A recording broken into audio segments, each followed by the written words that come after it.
शांति। 5 अगस्त 2024 प्रातः मुरली। ओम शांति। बाप दादा मधुबन। आज बाबा ने सुनाया, मीठे बच्चे, तुम्हारे में ऑनेस्ट वह है जो सारे यूनिवर्स की सेवा करे, बहुतों को आप समान बनाए, आराम पसंद ना हो। मीठे बच्चे, तुम्हारे में ऑनेस्ट वह है जो सारे यूनिवर्स की सेवा करे, बहुतों को आप समान बनाए, आराम पसंद ना हो। आज की मुरली से बाबा ने प्रश्न किया, तुम ब्राह्मण बच्चे कौन से बोल कभी भी बोल नहीं सकते हो? तुम ब्राह्मण बच्चे कौन से बोल कभी भी नहीं बोल सकते हो? उत्तर में बाबा ने बताया, तुम ब्राह्मण ऐसे कभी नहीं बोलेंगे कि हमारा ब्रह्मा से कोई कनेक्शन नहीं है।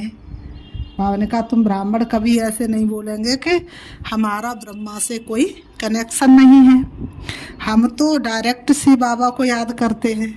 बिना ब्रह्मा बाप के ब्राह्मण कहला नहीं सकते। जिनका ब्रह्मा से कनेक्शन नहीं, अर्थात जो ब्रह्मा मुख वंशावली नहीं, वह शूद्र ठहरे। शूद्र कभी देवता नहीं बन सकते। बाबा कहते, शूद्र कभी देवता नहीं बन सकते। ओम शांति। रूहानी बाप बैठ समझाते हैं दादा के द्वारा। बच्चे म्यूजियम अथवा प्रदर्शनी का उद्घाटन कराते हैं, परंतु उद्घाटन तो बेहद के बाप ने कब से कर लिया है। बाबा ने कहा, परंतु उद्घाटन तो बेहद के बाप ने कब से कर लिया है। अब ये शाखाएं अथवा ब्रांचेस निकलती रहती हैं। पाठशालाएं बहुत चाहिए ना। एक तो है यह पाठशाला जिसमें बाप रहते हैं, इसका नाम रखा है मधुबन। बाबा कहते, बच्चे जानते हैं मधुबन में सदैव मुरली बजती रहती है। किसकी? मधुबन में सदैव मुरली किसकी बजती रहती है? भगवान की। अब भगवान तो है निराकार, मुरली बजाते हैं साकार रथ द्वारा। उनका नाम रखा है भाग्यशाली रथ। बाबा कहते हैं, ये तो कोई भी समझ सकते हैं। इसमें बाप प्रवेश करते, ये तो तुम बच्चे ही समझते हो। और तो कोई न रचता को न रचना के आदि मदंत को जानते हैं। सिर्फ बड़े आदमी गवर्नर आदि हैं तो उनसे उद्घाटन कराते हैं। ये भी बाबा हमेशा लिखते रहते हैं कि जिनसे उद्घाटन कराते हो उनको पहले परिचय देना है। जिनके द्वारा तुम उद्घाटन कराते हो उनको पहले बाप का परिचय देना है। बाप कैसे नई दुनिया स्थापन करते हैं, उनकी ये ब्रांचेज खुल रही हैं। कोई न कोई से खुलवाते हैं ताकि उनका कल्याण हो जाए। कुछ समझे कि बरोबर बाप आया हुआ है। ब्रह्मा द्वारा स्थापना हो रही है विश्व में शांति के राज्य की व आदि सनातन देवी देवता धर्म की। उसका उद्घाटन तो हो चुका है। बाबा कहते हैं, अभी ये ब्रांचेज खुल रही हैं। उसका उद्घाटन तो हो चुका है, अभी ये ब्रांचेज खुल रही हैं। जैसे कि बैंक की ब्रांचेज खुलती जाती हैं। बाप को ही आकर नॉलेज देनी है। ये नॉलेज परमपिता परमात्मा में ही रहती है, इसलिए उनको ही ज्ञान का सागर कहा जाता है। इसलिए शिव बाबा को ही क्या कहा जाता है? ज्ञान का सागर कहा जाता है। रूहानी बाप में ही रूहानी ज्ञान है जो आकर रूहों को देते हैं। समझाते हैं, बच्चों, हे आत्माओं, तुम अपने को आत्मा समझो। आत्मा नाम तो कॉमन है। महान आत्मा, पुण्य आत्मा, पाप आत्मा कहा जाता है। तो आत्मा को परमपिता परमात्मा बाप भी समझा रहे हैं। बाबा कहते हैं, बाप क्यों आएंगे? जरूर बच्चों को वर्षा देने के लिए। फिर सतो प्रधान नई दुनिया में आना है। वर्ल्ड की हिस्ट्री ज्योग्राफी रिपीट कहा जाता है। क्या हो रहा है? ये वर्ल्ड की हिस्ट्री ज्योग्राफी रिपीट हो रही है। बाबा ने कहा, नई अथवा पुरानी दुनिया मनुष्यों की ही है। बाप कहते, मैं आया हूँ नई दुनिया रचने। बगैर मनुष्यों के तो दुनिया होती नहीं। नई दुनिया में देवी देवताओं का राज्य था, जिसकी अब फिर से स्थापना हो रही है। अभी तुम बच्चे शूद्र से ब्राह्मण बने, फिर तुमको ब्राह्मण से देवता बनाने आया हूँ। तुम ये सुना सकते हो कि बाप ऐसे समझाते हैं, तुम नई दुनिया में कैसे जा सकते हो। बाप ऐसे समझाते हैं कि तुम नई दुनिया में कैसे जा सकते हो। अभी तो तुम्हारी आत्मा पतित बेकारी है। बाबा कहते अभी तो आत्मा कैसी बन गई, पतित बन गई, बेकारी बन गई, इसलिए उड़ना चाहती है लेकिन उड़ नहीं सकती। सो अब निर्विकारी बनना है। जन्म जन्मांतर के पापों का बोझा सिर पर है। कितने जन्मों के? 63 जन्मों के पापों का बोझा सिर पर है ना। इसलिए बाबा ने कहा उड़ना चाहो तो उड़ नहीं सकते, क्योंकि पापों का बोझा नीचे ले आता है।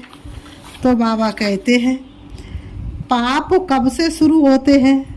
बाप कितने वर्षों के लिए पुण्य आत्मा बनाते हैं।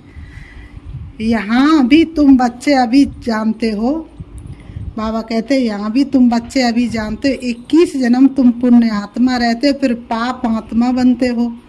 जहाँ पाप होता है वहाँ दुख ही होगा ना। पाप कर्म करने वाले दुखी तो होंगे ना। पाप कर्म किया है तो उसका दुख तो भोगना ही पड़े। पाप कौन से है वह भी बाप बतलाते हैं। एक तो तुम तुम धर्म की गिलानी करते हो। कितने तुम पतित बन गए हो, मुझे बुलाते आए हो, हे पतित पावन आओ, सो अब मैं आया हूँ। बाबा ने कहा तुमने मुझे बुलाया सो मैं आया हूँ। पावन बनाने वाले बाप को तुम गाली देते, गिलानी करते हो, इसलिए तुम पाप आत्मा बन पड़े हो। कहते भी है हे प्रभु जन्म जन्मांतर का पापी हूँ। क्या कहते हे प्रभु मैं तो जन्म जन्मांतर का पापी हूँ, आकर पावन बनाओ। तो बाप समझाते कि जिसने सबसे जास्ती जन्म लिए उनके ही बहुत जन्मों के अंत में मैं प्रवेश करता हूँ। बाबा बहुत जन्म किसको कहते हैं? बच्चे 84 जन्मों को। बहुत जन्म कितने होंगे? 84 होंगे। इससे ज़्यादा तो जन्म हो नहीं सकते। जो पहले पहले आए वही 84 जन्म लेते हैं। पहले तो यही लक्ष्मी नारायण आते हैं। बाबा कहते यहाँ तुम आते ही हो नर से नारायण बनने के लिए। कथा भी सत्यनारायण की सुनाते हैं। कब राम सीता बनने की कथा सुनाई है किसी ने? उसकी गिलानी की हुई है। बाप बनाते ही है नर से नारायण, नारी से लक्ष्मी, जिनकी कभी कोई निंदा नहीं करते हैं। बाप कहते मैं राजयोग सिखलाता हूँ। विष्णु के 2 रूप ये लक्ष्मी नारायण है। छोटेपन में राधे कृष्ण है, ये कोई भाई बहन नहीं है। अलग अलग राजाओं के बच्चे थे, वह महाराज कुमार, वह महाराज कुमारी, जिनको स्वयंवर के बाद लक्ष्मी नारायण कहा जाता है। ये सब बातें कोई मनुष्य नहीं जानते। कल्प पहले ये सब बातें जिनकी बुद्धि में बैठी होंगी उनकी ही बुद्धि में बैठेंगी। कल्प पहले बैठी होगी उनकी बुद्धि में ही बैठेंगी। इन लक्ष्मी नारायण राधे कृष्ण आदि सबके मंदिर है। विष्णु का भी मंदिर है, जिनको नर नारायण का मंदिर कहते हैं। और फिर लक्ष्मी नारायण का अलग अलग मंदिर भी है। ब्रह्मा का भी मंदिर है, ब्रह्मा देवताए नमः, फिर कहते हैं शिव परमात्माए नमः। वह तो अलग हो गया ना। देवताओं को कभी भगवान थोड़े ही कहा जाता है। तो बाप समझाते पहले जिसने उद्घाटन कराना है, पहले जिससे उद्घाटन कराना है उनको समझाना है। बाबा कहते पहले जिससे उद्घाटन कराना उसको समझाना है। विश्व में शांति स्थापन अर्थ भगवान ने फाउंडेशन लगा दिया है। विश्व में शांति लक्ष्मी नारायण के राज्य में थी ना, और किसी के राज्य में तो इतनी सुख शांति हो नहीं सकती। ये सतयुग के मालिक थे ना, तो मनुष्य को नर से नारायण, नारी से लक्ष्मी बनाने की ये बड़ी गॉडली यूनिवर्सिटी है। अथवा ईश्वरी, इसको क्या कहेंगे, ईश्वरी विश्वविद्यालय, प्रजापिता ब्रह्मा कुमारीज ईश्वरी विश्वविद्यालय। विश्वविद्यालय तो बहुतों ने नाम रखे हैं, वास्तव में वह कोई वर्ल्ड यूनिवर्सिटी है नहीं। यूनिवर्स तो सारी विश्व हो गई, सारे विश्व में बेहद का बाप एक ही कॉलेज खोलते हैं। तुम जानते हो विश्व में पावन बनने की विश्वविद्यालय केवल ये एक ही है जो बाप स्थापन करते हैं। हम सारे विश्व को शांतिधाम सुखधाम में ले जाते हैं, इसलिए इसको कहा जाता है ईश्वरी विश्वविद्यालय। ईश्वर आकर सारे विश्व को मुक्ति, जीवन मुक्ति का वर्षा देते हैं। कहाँ बाप की बात, कहाँ ये सब करते रहते हैं। बाबा ने कहा कहाँ बाप की बात, कहाँ ये सब कहते रहते हैं यूनिवर्सिटी। कहाँ बाप की बात और कहाँ ये सब कहते रहते हैं यूनिवर्सिटी। बाबा ने कहा यूनिवर्स अर्थात सारी दुनिया को चेंज करना, ये तो बाप का ही काम है। हमको ये नाम रखने नहीं देते, गवर्नमेंट खुद रखती है, ये तो तुमको समझाना है। वह भी पहले तो नहीं समझाएंगे, बोलो हमारा नाम ही है ब्रह्मा कुमार कुमारियाँ। बाबा ने कहा इनका ब्रह्मा नाम ही तब पड़ा है जब बाप ने आकर रथ बनाया है। इनका नाम कब पड़ा है, जब बाप ने रथ बनाया है। प्रजापिता ब्रह्मा नाम तो मशहूर है, प्रजापिता नाम तो मशहूर है। बाबा ने कहा प्रजापिता नाम तो मशहूर है ना, वह आया कहाँ से, उनके बाप का नाम क्या है। ब्रह्मा को देवता दिखाते हैं ना, बाबा ने कहा ब्रह्मा को देवता दिखाते हैं ना, देवताओं का बाप तो ब्रह्मा को क्या दिखाते हैं, देवता। तो देवताओं का बाप तो जरूर परमात्मा ही होगा, इसलिए कहते हैं ब्रह्मा देवताय नमः, विष्णु देवताय नमः, शंकर देवताय नमः, पीछे से कहेंगे शिव परमात्मा नमः। वह है रचता, ब्रह्मा को कहेंगे पहली रचना। उनका बाप है शिव बाबा, वह कहते मैं इनमें प्रवेश कर, इनकी पहचान तुमको देता हूँ। वह कहते मैं इनमें प्रवेश करता हूँ और इनकी पहचान मैं तुमको देता हूँ। इनको तो खुद ही अपने जन्मों का पता नहीं। तो बच्चों को समझाना ये ईश्वरी म्यूजियम है। बाप कहते मुझे बुलाया ही है, हे पतित पावन आओ, आकर पतित से पावन बनाओ। अब हे बच्चों, हे आत्माओं, तुम अपने बाप को याद करो। हे आत्माओं सुन लो शिव का ये शुभ संदेश। अब देश बदल के, वेश बदल के चलना अपने देश, तो पतित से पावन बन जाएंगे। मन मनावब ये अक्षर तो गीता के ही है। बाबा ने कहा मन मनावब ये अक्षर तो गीता के ही है। भगवान एक ही ज्ञान सागर पतित पावन है। श्री कृष्ण तो पतित पावन हो ना सके, वह पतित दुनिया में आ ना सके। श्री कृष्ण तो पतित दुनिया में आ ना सके, पतित दुनिया में पतित पावन बाप ही आएंगे। अब मुझे याद करो तो पाप वसम होंगे, कितनी सहज बात है। भगवान वाच अक्षर जरूर कहना है। परम पिता परमात्मा कहते हैं काम विकार महाशत्रु है। शिव बाबा कहते मीठे बच्चे काम विकार महाशत्रु है। पहले निर्विकारी दुनिया थी, अब विकारी दुनिया है।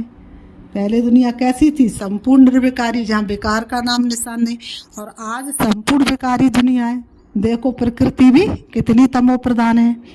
दुख ही दुख है, निर्विकारी होंगे तो फिर सुख ही सुख होगा। तो ये समझाना है। भगवान वाच काम महाशत्रु है, इस पर जीत पाने से तुम जगत जीत बनेंगे। एक बाप को याद करो, हम भी उनको याद करते। जैसे कोई कॉलेज खुलता तो उसका भी उद्घाटन कराते हैं ना, ये भी कॉलेज है। ढेर सेंटर्स है, सेंटर्स में टीचर्स मुकर्रर है। टीचर को भी ख्याल जरूर रखना चाहिए। बाबा नए नए सेंटर्स पर अच्छी अच्छी ब्राह्मणियों टीचर को रखते हैं, इसलिए कि जल्दी जल्दी आप सामान बनाकर फिर और सेंटर्स पर भागना चाहिए। बाबा कहते हैं सर्विस को उठाने के लिए। बाबा ने कहा देखेंगे कौन कौन ठीक रीति मुरली पढ़कर सुना सकते हैं। देखेंगे कौन कौन सी ब्राह्मणी ठीक रीति से मुरली पढ़कर सुना सकते हैं, समझा सकते हैं। तो उनको कहेंगे अब तुम यहाँ बैठ क्लास चलाओ। बाबा कहते हैं ऐसी ट्रायल कराकर उनको बिठाकर चला जाना चाहिए, आगे बढ़ जाना चाहिए, ताकि औरों तक भी तो संदेश पहुँचे। एक ही जगह बैठे रहेंगे तो औरों तक संदेश कैसे पहुँचा सकेंगे। और जगह सेंटर जमाने, ब्राह्मणियों का काम है एक सेंटर जमाया फिर जाकर और सेंटर जमावे। बाबा कहते ब्राह्मणियों को क्या काम है, जगह जगह पर जाकर सेंटर जमाना। एक एक टीचर को 10-20 सेंटर स्थापन करने चाहिए। बाबा कहते इतनी बड़ी जिम्मेवारी टीचर्सों के ऊपर है। कोई भी भगवान का संदेश बिना रह ना जाए, ताकि कोई उलाना ना दे कि प्रभु आप आए और हमको तो पता ही नहीं चला। तो बाबा कहते एक एक टीचर को 10-20 सेंटर स्थापन करने चाहिए। बहुत सर्विस करनी चाहिए। दुकान खोलते जाए आप, सामान बनाकर कोई को छोड़ते जाए। बाबा कहते दिल में आना चाहिए कोई को आप सामान बनाकर तैयार करूं तो और सेंटर खुले। परंतु ऐसे ऑनेस्ट कोई बिरले रहते हैं, ऐसे ईमानदार कोई बिरले रहते हैं। ऑनेस्ट उसको कहा जाता है जो सारे यूनिवर्स की सेवा करे। एक सेंटर खोला, आप सामान बनाया, फिर दूसरे स्थान पर सेवा की। एक ही स्थान पर अटक नहीं जाना चाहिए। अच्छा किसको समझा नहीं सकते हो तो और काम करो, उसमें दे अभिमान नहीं आना चाहिए। मैं तो बड़े घर की हूँ, ये काम कैसे करूँ, दे अभिमान नहीं आना चाहिए। मैं तो बड़े घर की हूँ, मेरे घर में तो नौकर चाकर काम करते, मैं ऐसा काम कैसे करूँ। बाबा ने कहा इसमें क्या नहीं आना चाहिए, दे अभिमान नहीं आना चाहिए। हमको दर्द होगा थोड़ा भी, काम करने से हड्डी दुखेगी, इसको दे अभिमान कहा जाता है। कुछ भी समझते नहीं, औरों की सर्विस करनी चाहिए ना। जो फिर वह भी लिखे कि बाबा फलानी ने हमको समझाया, हमारी जीवन बना दी। सर्विस का सबूत मिलना चाहिए, एक एक टीचर बनना चाहिए। फिर खुद ही लिखे बाबा हमारे पिछाड़ी ढेर संभालने वाले हैं, हमने बहुत आप सामान बनाए, हम सेंटर खोलते जाए। ऐसे बच्चे कहेंगे फूल, ऐसे बच्चे को कहेंगे फूल। सर्विस ही नहीं करेंगे तो फूल कैसे बनेंगे। फूलों का भी बगीचा है ना, बाबा कहते फूलों का भी बगीचा है ना। तो उद्घाटन करने वाले को भी समझाना चाहिए। हम ब्रह्मा कुमार कुमारियां हैं, शूद्र से ब्राह्मण बन देवता बनते हैं। बाप इस ब्राह्मण कुल और सूर्यवंशी चंद्रवंशी कुल की स्थापना करते हैं। ब्राह्मण बाबा क्या करते, सूर्यवंशी और चंद्रवंशी कुल की स्थापना करते हैं। इस समय तो सब शूद्र वर्ग के हैं, सतयुग में देवता वर्ग के थे, फिर क्षत्रिय वैश्य शूद्र वर्ग के बने। बाबा कहते, बाबा जानते कितनी पॉइंट्स बच्चे भूल जाते हैं। पहले ब्राह्मण बड़ प्रजापिता ब्रह्मा की औलाद। ब्रह्मा कहाँ से आए, ये ब्रह्मा बैठा है ना। अच्छी रीति समझाना चाहिए। ब्रह्मा द्वारा स्थापना किसकी, ब्राह्मणों की। फिर उनको शिक्षा दे देवता बनाते। हम बाप से पढ़ रहे हैं, उन्होंने भगवान वाच तो लिख दिया है अर्जुन प्रति। अब अर्जुन कौन था, बाबा ने कहा अर्जुन प्रति लिख तो दिया, लेकिन अर्जुन कौन था किसको भी पता नहीं है। तुम जानते हम ब्रह्मा की औलाद ब्राह्मण है। अगर कोई कहते हम तो शिव बाबा के बच्चे, ब्रह्मा से हमारा कनेक्शन नहीं, तो फिर देवता हुआ कैसे बनेंगे, ब्रह्मा के थ्रू ही बनेंगे ना। शिव बाबा ने तुमको कैसे किस द्वारा कहा, मुझे याद करो, ब्रह्मा द्वारा कहा ना। प्रजापिता ब्रह्मा के तो बच्चे हो ना, ब्रह्मा कुमार कुमारी कहलाते हो। हम ब्रह्मा के बच्चे हैं तो जरूर ब्रह्मा याद आएगा। शिव बाबा ब्रह्मा तन से पढ़ाते हैं, ब्रह्मा बाबा है बीच में। ब्राह्मण बनने बगैर देवता कैसे बन सकेंगे। मैं जिस रथ में आता हूँ उनको भी जानना चाहिए, ब्राह्मण बनना चाहिए। ब्रह्मा को बाबा नहीं कहे तो बच्ची ही कैसे ठहरा, ब्रह्मा को बाबा नहीं कहे तो बच्चा ही कैसे ठहरा। ब्राह्मण अपने को नहीं समझते तो गोया शूद्र है, शूद्र से पट देवता बने मुश्किल है। ब्राह्मण बन शिव बाबा को याद करने बगैर देवता बन कैसे सकेंगे, इसमें मूझने की भी दरकार नहीं। तो उद्घाटन करने वालों को भी समझाना है कि बाप द्वारा उद्घाटन हो चुका है। आपको भी बताते हैं कि सिर्फ बाप को याद करो, तो पाप कट जाएंगे। वह बाप ही पतित पावन है, फिर तुम पावन बन देवता बन जाएंगे। बच्चे बहुत सर्विस कर सकते हैं। बोलो हम बाप का पैगाम देते, अब करो ना करो तुम्हारी मर्जी। हम पैगाम देकर जाते, और कोई भी रीति से पावन होना ही नहीं है। हाँ, जब फुर्सत मिले सर्विस करो। समय तो बहुत मिलता है, जब फुर्सत मिले तब सर्विस करो। बाबा कहते समय तो बहुत मिलता है। फिर बाबा कहते अच्छा मीठे मीठे सिकीलते बच्चों प्रति मात पिता बाप दादा का याद प्यार और गुड मॉर्निंग। रूहानी बाप की रूहानी बच्चों को नमस्ते। हम रूहानी बच्चों की रूहानी बाप दादा को याद प्यार और नमस्ते नमस्ते नमस्ते। धारणा के लिए मुख्य सार नंबर 1, नए नए सेंटर्स की वृद्धि करने के लिए आप समान बनाने की सेवा करनी है। सेंटर्स खोलते जाना है, एक जगह पर बैठना नहीं है। नए नए सेंटर्स की वृद्धि करने के लिए आप समान बनाने की सेवा करनी है। सेंटर्स खोलते जाना है, एक जगह पर बैठना नहीं है। नंबर 2, फूलों का बगीचा तैयार करना है। हर एक को फूल बनकर दूसरों को आप समान फूल बनाना है। किसी भी सेवा में दे अभिमान ना आए।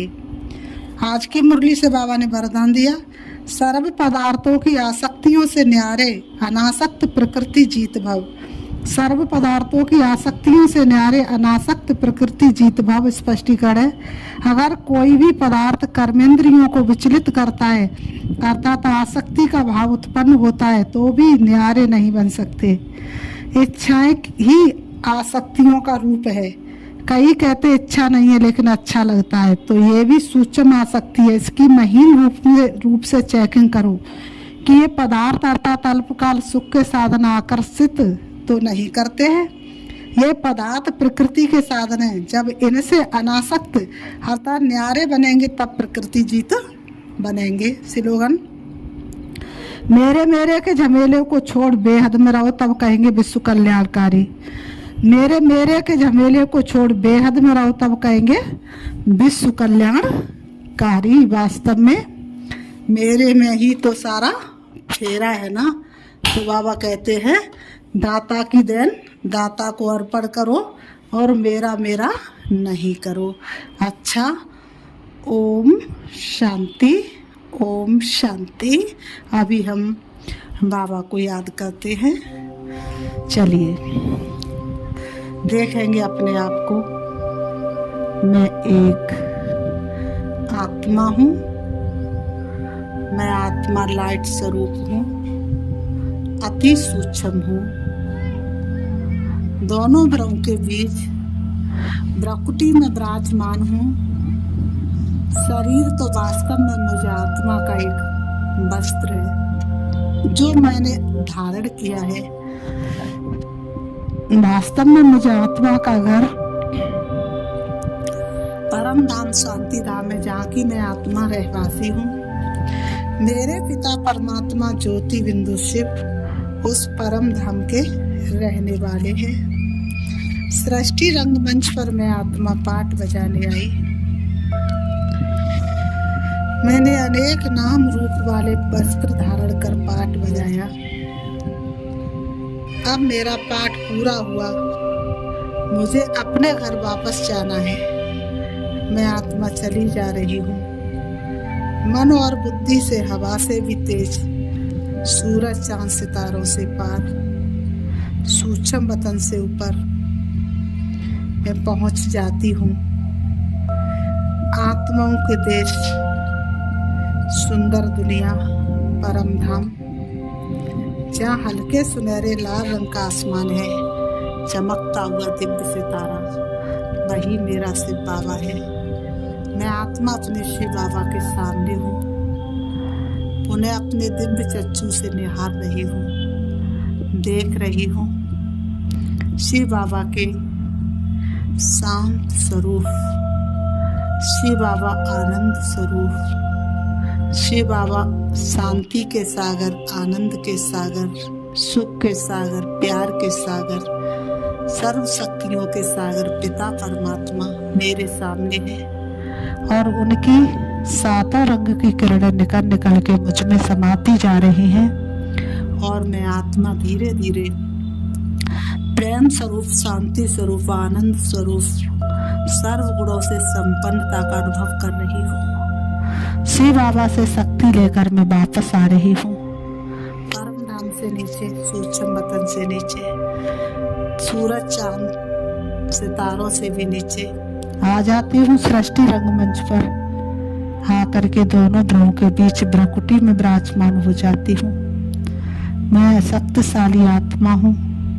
मैं मास्टर सर्वशक्तिवान और अपने अंदर सर्व शक्तियों का अनुभव कर रही हूँ। मुझसे निकलती हुई शक्तिशाली किरणें चारों तरफ के वातावरण में फैल रही हैं और चारों तरफ का वातावरण शक्तिशाली बन रहा है। बाप दादा का वरदानी हाथ में अपने सिर पर महसूस कर रही हूँ। वास्तव में मैं पद्मा पदम भाग्यशाली आत्मा हूँ। ओम शांति, ओम शांति।